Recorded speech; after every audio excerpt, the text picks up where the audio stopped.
Hey, Restless Rappers. We have a lot to talk about today between Mia's fake pregnancy and everything going on with the court case surrounding the 4 women and JT's murder trial. Stay tuned for this week's Restless Rap. You're tuned in to AfterBuzz TV, the ESPN of TV talk. Now, let the buzz begin. Hey everybody, I'm Rachel Goodman. I'm here with another week of Restless Rap. We have a lot to talk about today, especially in terms of the court case that's been happening, everything involved around that, and we had a lot with Lola, Kyle, Mia, and the fake pregnancy, and they didn't quite, they kind of alluded to what they did there with that, but yeah, a lot to talk about. Before we get there, let's give some shout outs to the chat. We have Hubby Joe, Doolaman, Nakisha Jones, Mary, and yeah, that's it for right now, but I do have other comments to read. These comments were left on our last episode of Restless Rap. So again, if you don't make the live show and you want me to give you a shout out on air, just go ahead over to the video and leave a comment. I check those every week, so I'll definitely give you a shout out on the next show. But last week's show, we had Nakisha Jones saying, great review, Rachel. Thank you, Nakisha. I appreciate that.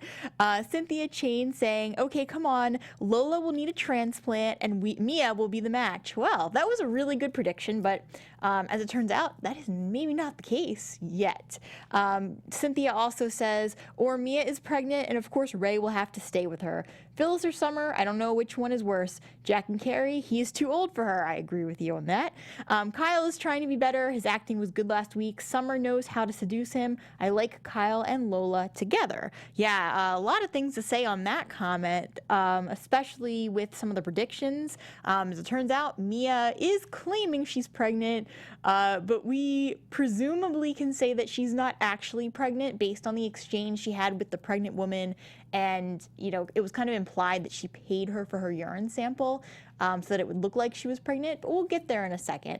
And then we have Alyssa Brown Carlton, who also commented and said, if a cop is invited in, they don't need a warrant, but there's nobody, no crime scene, so I don't understand how Christine is able to get an arrest warrant for anyone. Yeah, so, and that's going back to what we were talking about last week, which sort of leads into the mess we're in this week with Ray being at Sharon's, telling her he loved her, and then finding the phone bill.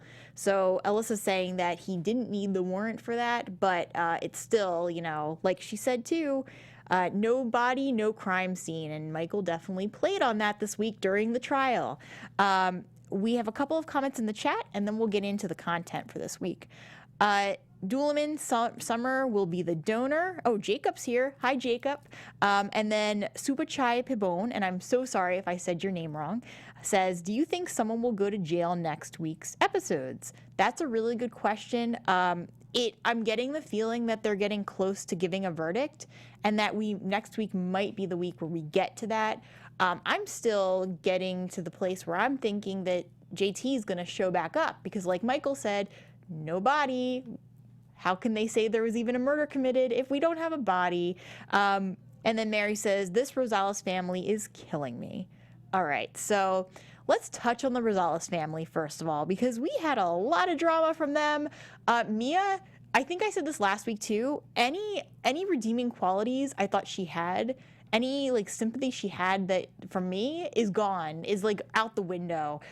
Because at the beginning of this week, first of all, we know that she's the one who actually attacked Lola, thinking it was Abby.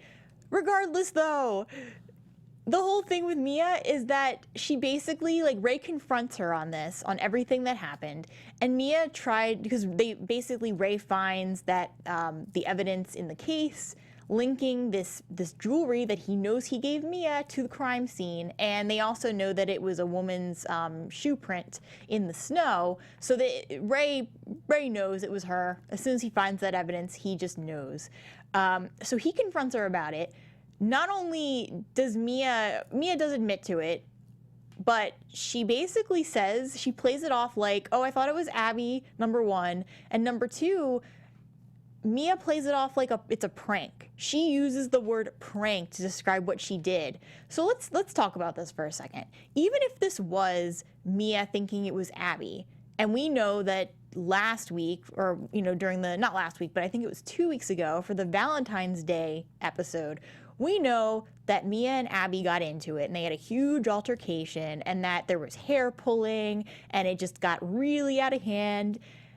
And we know that Mia got drunk and she went over and she just went at it and thought it was Abby and attacked her. From what I saw, Mia, thinking it was Abby, didn't just push her. It was more like she took the phone, slammed who she thought was Abby into the diving board. Not just a shove, it was like a push into a board and then left that person. And here's the thing too. Mia, I'm presuming, was in a huge rush when she did this because obviously she's not thinking clearly, number one, that she would just go rush and hurt and attack someone this way, but she didn't stop to even look back and see who it was, number one, because we know that Lola hit her head and then she kind of fell to her knees and then fell into the pool. So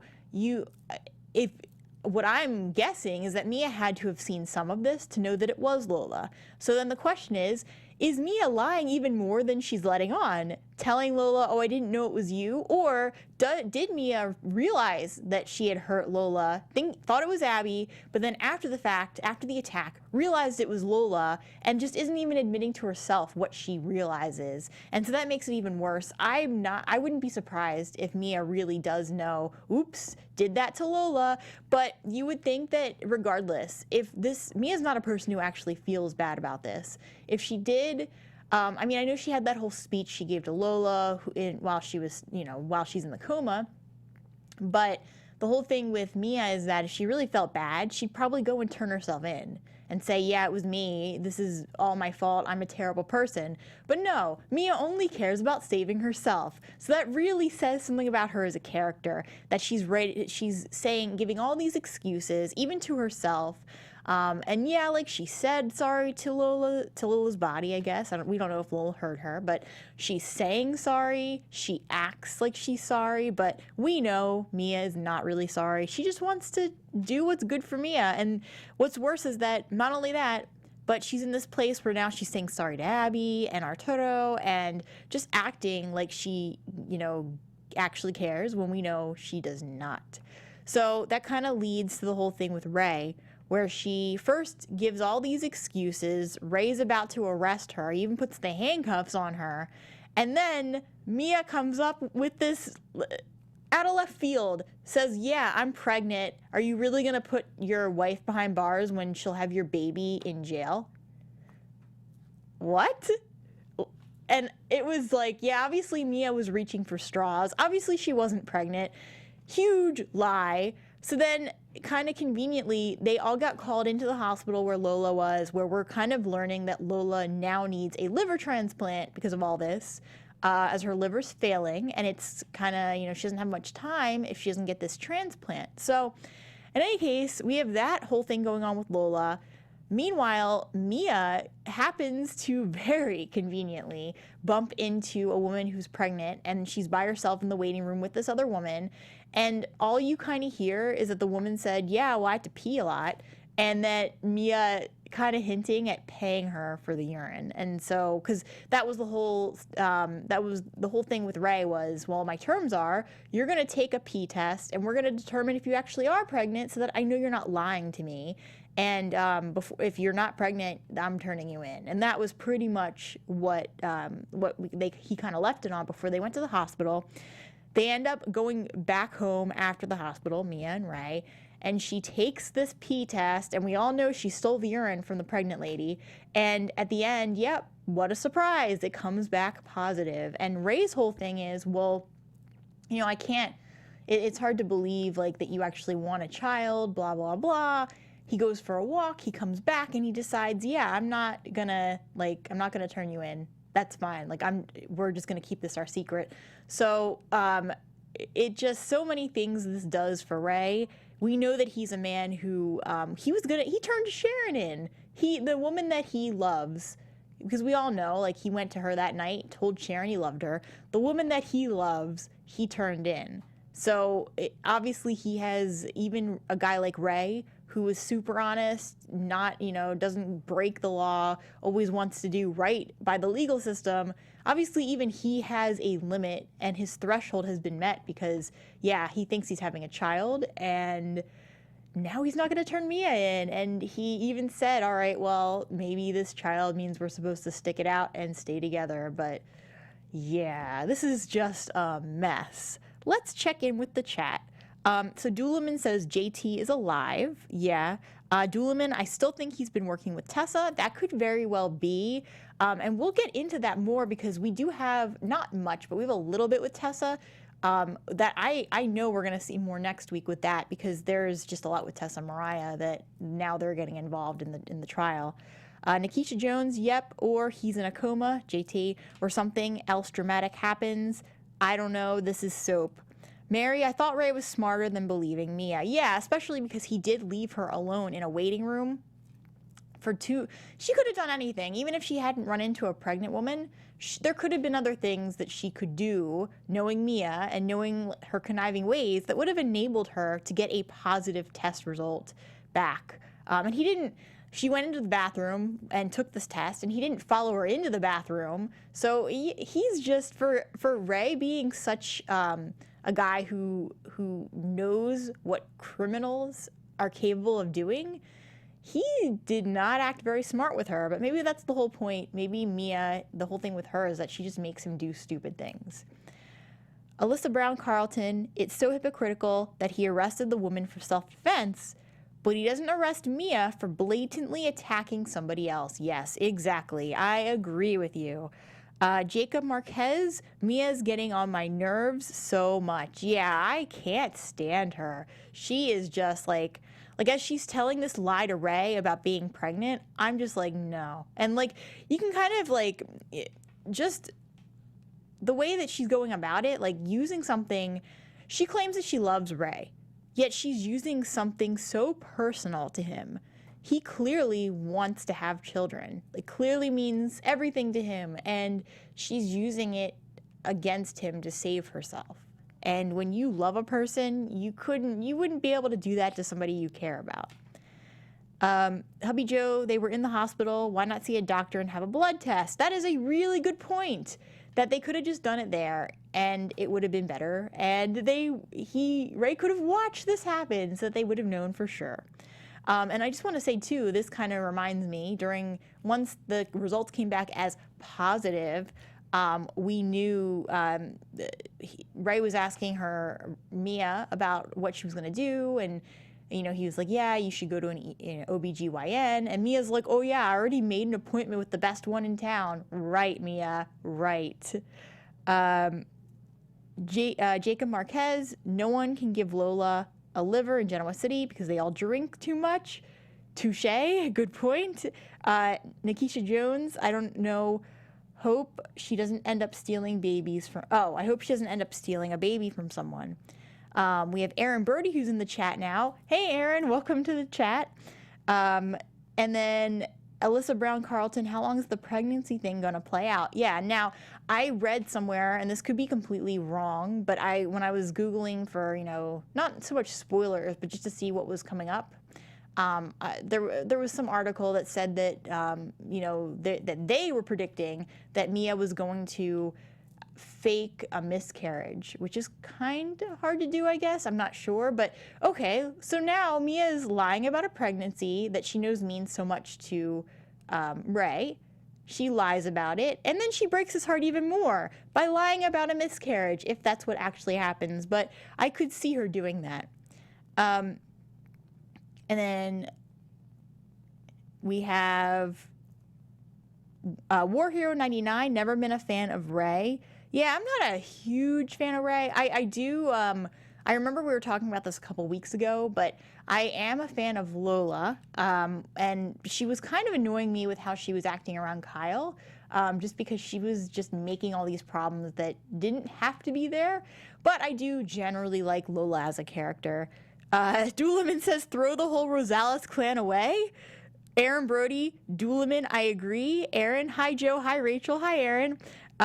Mary, I heard she leaves town, Mia. And Nikisha Jones, very soapy if she does that. Yeah, so We'll just kind of, since we're talking about the Rosales family, before we get into the whole JT storyline, I'm going to just talk about a little bit about Lola and what's kind of happening with that, and then we'll kind of switch gear here. So we have Kyle. He had a lot of issues this week and last week with Arturo, and I am sorry if I'm not rolling the R's right. I'm trying. But Kyle had a lot of issues with the Rosales family in general in trying to see Lola, and finally he sort of had a heart-to-heart with Arturo, and they kind of were okay with each other. And so now, by the end of this week, Kyle's kind of in, like, he tried to sneak in as a doctor to see Lola, and he got caught, which is hilarious. It's not my law moment for this week, but I did kind of chuckle at that. But yeah, at the end of the week, Kyle is now okay, like, as far as, he's allowed to be there. They're not going to give him a problem anymore. Kyle asked Mariah to kind of do a new segment with on GC Buzz to reach out and see if someone would donate their liver, be a donor for Lola who needs that liver transplant. No one, from the sounds of it, even with GC Buzz, it didn't reach enough people, or it just didn't have the response that Kyle was hoping for, to the point where he reaches out to Devon and Anna, and they went in, they tested to see if they were a donor. They came back, I think, as negative, so they won't be able to do it. But then they asked Summer, and that's kind of where this week is left off, is with Summer coming in and saying, yeah, well, I'll do it. I'll test and see if I'm a match, and if I am, I will help. And what they're not really talking about yet, they just kind of show it, like they kind of showed it at the end of the week, was Summer asking, well, okay, if I do this for her, if I am positive, what is it fatal to me? Like, what happens? Like, is this a danger to my health? And they cut it there, which makes me think that that's going to be a huge part of the storyline next week, is the possibility that this could either kill Summer or permanently leave her unhealthy. We don't know yet what the doctors are going to tell her. And I'm going back to the chat here, and Doolaman says, perfect R rolling, Rachel. Well, thank you. Good to know I'm doing it right. Mary, let's go to Genoa City, Aaron. Aaron Brody, war hero, no. Paul and Kristen hired him too for the investigation. Oh, I see. I kind of skipped a little bit of the chat up here. War hero was asking if JT and Ray were friends. But no, it was Paul and Kristen hiring Ray to do the investigation. And then we're going back to Mary asking about everyone going to Genoa City. Sounds like we're all taking a road trip, because Aaron goes, Mary, I'm ready when you're ready. Mary, great, we'll take Rachel with us. Sounds like a plan. Doolaman, when Ray first came to town, I thought he was sent by JT. Yeah, me too. I was wondering that. Just a little side comment here, since we're all talking about going to Genoa City. I Googled it. It is a place. It is not anything like the Genoa City we see on The Young and the Restless, but if you go to Google Maps and search for Genoa City, it is in Wisconsin. It looks like it's not that built up, though, and maybe some farmland. Who knows? But Doolaman, they won't kill Summer off ever. Aaron Brody, yes, Doolaman, Summer is a match. How ironic.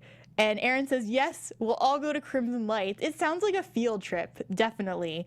War Hero 99, Paul and Kristen are not good people. And then Mary, awesome, let's take care of Phyllis too. Oh yeah, so we'll get to her and Nick in a second. Before we do that though, before we move into our next topic, we just wanted to say thank you for making us the ESPN of TV Talk. For us to continue to grow, we could definitely use your help. If you're on YouTube right now, hit that thumbs up button and subscribe. And if you're on iTunes, please give us a 5-star rating. That would be very appreciated. But no matter where you are, leave us a comment so you can get involved in the conversation. And if you do, I will always give you a shout out live on air. If you're listening live right now, I'll do it right now. If you're listening and you leave a comment, I will read your comment on the next show. Being a part of AfterBuzz TV has meant so much to all of us, and we truly appreciate you supporting us in doing what we love. Don't forget to tell all your friends and keep enjoying our shows. And if you also wanted to tell your friends on Facebook, we have an @RestlessRap Facebook page. if you haven't done so already, definitely go over there, like and follow that page. I always post the link to the show. If we're ever not going to have a show, I also will update you on there. But the link is there, so you don't have to go searching for it too, which makes it a lot easier. And if you wanted to go on and have conversations about Y&R, I would be very glad to have conversations with you guys on that Facebook page, and we can give shout outs on the next show to let other people know what everyone was talking about. So before we move into the whole JT storyline and Phyllis and Nick and all of that fun stuff, for everyone who's listening live right now, it is March 3rd, 2019 at approximately 5:30 p.m. Pacific Standard Time. The number to call in live is 424-354-8302. Again, if you are listening live right now and you want to call in and talk on the show, the number to call is 424-354-8302. I would love to have your conversation, so definitely call up the number if you're listening live. Okay, so a couple more comments here, and then we'll move to the next topic. Doolaman, they won't kill off another one of Nick's daughters. Phyllis is a grandmother. She should act like it. That's funny, yeah. So let's talk about Phyllis.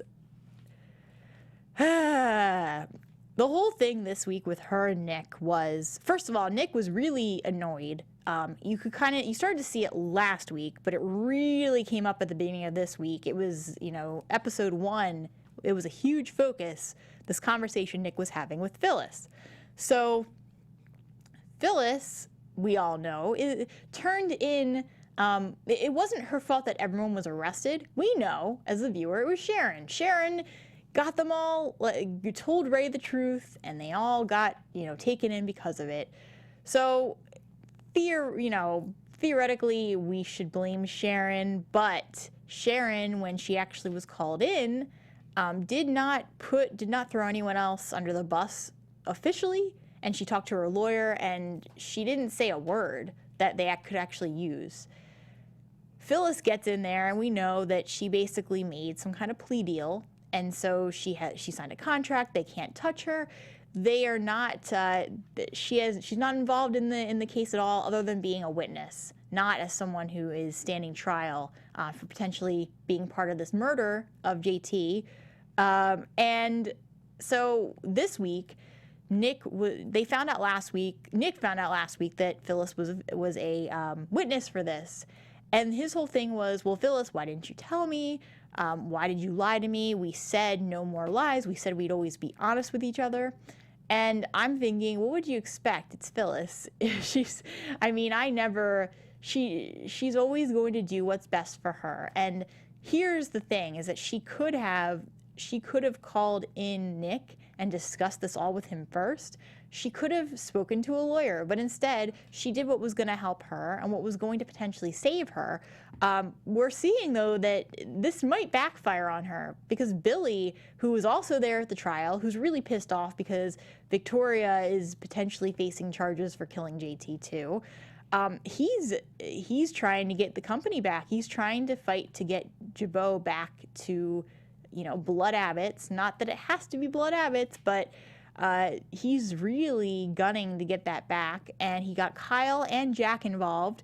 We saw some scenes with Jack where he basically said, no, you can't ask me to do this to a woman who I have such strong feelings for, which instantly made me think of Carrie and the fact that, okay, you're not with Phyllis. I get it. You don't want to be put in the middle, but it's very obvious that Jack still loves Phyllis, and it's kind of crazy that he would kind of put it that way, that he still has these feelings for Phyllis and doesn't want to get involved in potentially taking over a company that she now runs.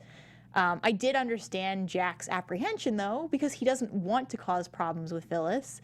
They seem to be in a good place after so much drama between the two of them with what happened with Billy. But it was just kind of like a weird the way he phrased that. And we have someone calling in. Who's on the line? Hey, Rachel, it's Jacob. Hey, Jacob. So I was talking about everything with Phyllis and Nick and Jabot. What are your thoughts on that? I think once the whole thing with Phyllis, when she signed that agreement where she went and get arrested for all this stuff, I think that's when she officially kind of lost her place on Jabot. So I think it will be interesting to see who takes over, to see if Jack finally gets to go back to Jabot or not. And then I also saw this, like, since you know how Nick threw Phyllis to the curb and all this stuff with the whole thing about the pact or whatever. Now I see that if he dumps Phyllis, if Sharon gets off, which she probably will because they always do, he'll probably end up going back to Sharon. He always goes back between Sharon or Phyllis. He can never just go out with somebody new. He always has to recycle everybody. Yeah, and I know last week we were talking too in the chat about how we kind of want him to go back with Sharon, and I do want to see him with Sharon. I just don't want to see the back and forth anymore, like you're saying. It's kind of, I get that it's soapy and it has to have the tension and it has to have all the issues, but come on, like, let him just stick with one person instead of going back. But I am glad that they broke up. The whole thing seemed like a rebound, but it's just very like Nick in general. I'm noticing that he's just very like flaky. One minute he really loves a woman, and the next he can break up with them or like forget about them and move on. Yeah, he's had a child with almost like everybody in town. It seems like half of everybody that was there, like half of his relatives and stuff. Wow, it's crazy. I'm just like, I don't get it. Well, Jacob, I also wanted to give you a shout out too. With your Twitter post, Melody Thomas liked it, so I wanted to say congratulations on that. I know. I was like, that's weird. I was looking for the blue check mark to make sure it was like real. I was like, okay, it's real. Yeah. No, it was definitely her. Yeah. Well, thank you. Like, that was cool. And then one more thing, really quick on the side note.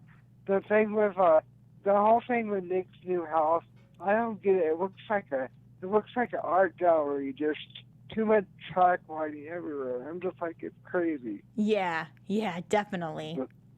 But anyway, I'll let you go so somebody else can call in. But keep up the good work, and I'll keep tuning in. Thanks, Jacob. Have a great day. You too. Bye. Bye. Okay, so let's check in with the chat, and then we'll get back to the rest of everything with JT. You guys can still call in live. We're still taking calls, so if anyone else would like to call in, feel free. Again, the number is 424-354-8302. So let's see. In the chat, War Hero 99, how is this trial hurting Newman's company? Let's see if... So... To me, before I even read what anyone else has said in the chat, I would guess that it could be hurting them because you have not Victor, but Victoria, who is a key part in Newman. You have her, and it might just look bad to the company to have someone on trial for murder who was also a huge part of this company. And then you have, Nikki, of course. So it's just two people. Even if Nikki is not really doing as much as Victoria, she's still very involved. So I could see it really hurting PR in that sense. But let's see what anyone else in the chat said. If anyone answered that at all. Oh, here we go. Aaron Brody makes a good point. War Hero, exactly who's running the company with everyone in jail? Yeah, that is a good point. And as we can see with Victor's outburst during the trial, he's not in the best emotional place right now to be running the company. Victoria is a key player at Newman, so with her unable to do her job, really, I think we can guess that Summer might be stepping up to the plate since she was supposed to be shadowing Victoria. But we don't really know. We haven't seen too much with the company itself. Just that everyone has been pretty involved in this case. We have War Hero 99 saying Adam should come in and save everyone. Aaron says, War Hero, I heard they're recasting Adam. Yeah, we've heard that for a while, and I'm really hoping they do because I have always wanted Adam to come back. Duelman, if they bring back Adam, they better bring back Chelsea. And they could. Chelsea just kind of left, you know. Wow, has it been like, I think closer to a year at this point that Chelsea's been gone. Nikisha Jones, yep, I miss Chelsea. War Hero 99, why is Victor under house arrest? Aaron Brody, yes, bring Chelsea back. Victor was under house arrest. I think it had to do with JT initially. So now he shouldn't be under house arrest anymore. But originally he was under house arrest because they arrested him for JT's murder. And he got out, but they were still investigating. So, and Aaron, okay.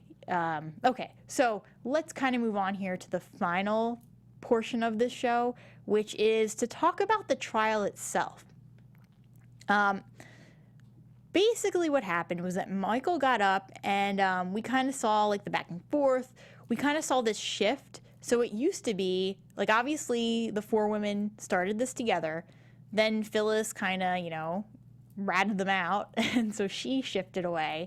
Now we're seeing a divide between Sharon and then we have Nikki and Victoria who are working with Michael. So it's not just, it's not the three women together anymore. It really feels like it's starting to be Sharon on her own. And the reason I say that is because Michael got up and one, he tried to say, he made a really valid point, which is that with no body, how is there even a crime scene? How can we convict anybody of being a murderer when we don't have a body to prove that a murder happened? But then Christine got up, she mentioned the video, Mariah got involved, she questioned her, and this is where it started to get kind of ugly, is that Mariah got up there and basically Christine was asking her, like really grilling into her about the video, and was asking her, you know, how she knew about it, who else knew about it, and just really putting her in a situation where she was going to have to mention Tessa's name. And Mariah did not want to do that. Mariah didn't even want to be on the stand. And she was being accused of just trying to protect Sharon. And so maybe that was their way of just, you know, trying to invalidate her testimony and just make her look like not the greatest, not someone who's going to be objective. So then Michael started interrogating her. And when he was talking about the video with the women, he really made her look bad, but he made her look bad in a way that almost made it look better for Victoria and Nikki. Like I could just tell his questioning was very, like his agenda was to make Sharon look like the bad guy, which was interesting. I didn't expect that. Michael seems like he's very, like I've never seen him be the bad guy before. Usually he is arguing very logically. But he just seemed like in that moment, I didn't like him very much because we all know this is not Sharon's fault. She didn't commit the murder. She was just a part of it. Like she didn't do anything to attack JT. I just think that she just happened to be in the wrong spot at the wrong time. Hubby Joe, all the video shows is four women moving a carpet. What a crime. That's true. A rolled up carpet at that. So maybe they just wanted to do some redecorating. Who knows? Aaron Brody, right? They still haven't found Chelsea at all in 2 years. War Hero 99, JT is no victim. Victor left Chelsea no choice. Nikisha Jones, maybe he's being held captive somewhere with Rafe somewhere. Yeah, I think they're talking about Adam. Aaron Brody, Joe, the whole storyline is stupid. There's no body, no crime. Yeah. And Nikisha says, yep, Hubby Joe moving a carpet. That's all it showed. And Hubby Joe, the whole story has poor writing. So I think it's safe to say that as we've been saying in the chat for months now, we just want this thing to be over with. So I'm really hoping that they stop dragging it out and that we get to a place where we can just get past it. And I think if we get into the predictions territory here, so I guess we can go ahead and jump into predictions before we get to our law moment. My prediction, here we go. Now, your AfterBuzz TV predictions.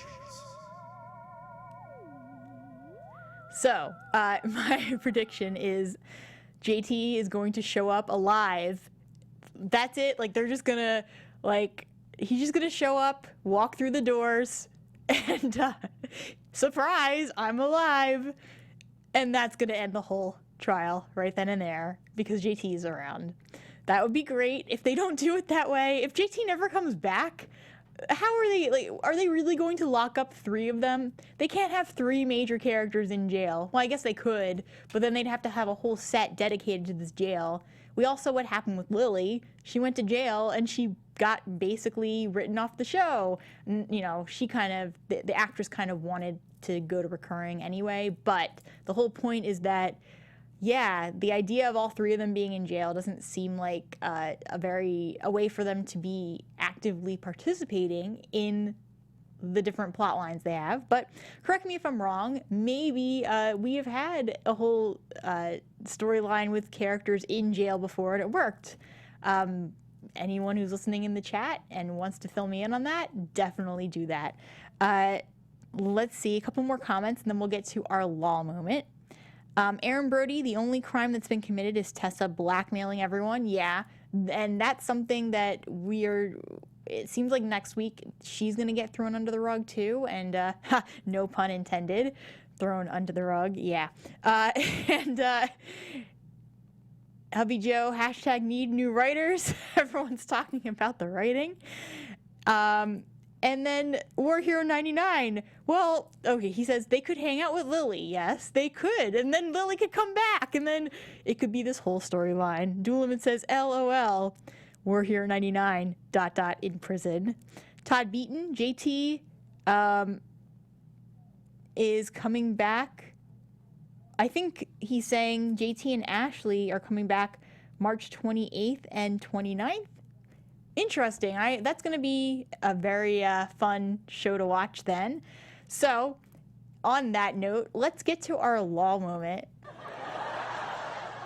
I only had one, so we did have a request to talk about Jack and Carrie. So, I'm going to say my law moment was Carrie walking on top of Jack with her feet and Jack making really, like, funky noises.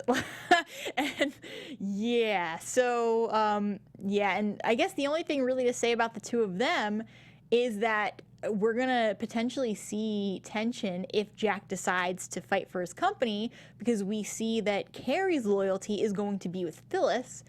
And if Jack really decides that he's going to go in with Billy and they're going to go to the board and try to get Jabot back, Carrie might be really angry about that, considering her allegiance to Phyllis. And before we wrap up here, we have a couple more comments. Aaron Brody, War Hero, that's the best comment of the night, about Lily and everyone going to jail with her. And there we go. We can do this. Genoa City is going to move to Lily's jail, and we're gonna have Y&R from there. Hubby Joe says JT is going to come back with Paul. It's going to turn out that JT that died was an imposter and Paul rescued him. Interesting. Aaron Brody, yes, JT's alive. He's back on set filming right now. Okay, cool. That is really good to know. And Alyssa Brown Carlton, JT has a twin. Okay, so on that note, my name is Rachel Goodman. You can find me on Instagram or Twitter at Rachel Goodman. I also have an author Instagram as well, at Rachel Radner Author, if you want to go over there and follow me there. And, of course, our Facebook Restless Rap page, which is at Restless Rap. If you like and follow, I always post the link to the show there. And, yeah, easier to find that. Have a great week, everybody. It will be really fun coming back and talking about this trial next Sunday. So I will catch you there. Until then, have a wonderful week. Our founder, Kevin Undergaro, and me, Maria Menounos, would like to thank you for tuning in to AfterBuzz TV. Remember, we're not just the first, we're the biggest in the world, and we're the only destination for all your favorite TV shows. Whatever you crave, we've got it. So go to AfterBuzzTV.com and check out our lineup. Buzz you later. The views expressed herein are those of the hosts only and do not necessarily reflect the views of AfterBuzz TV or its owners or principals.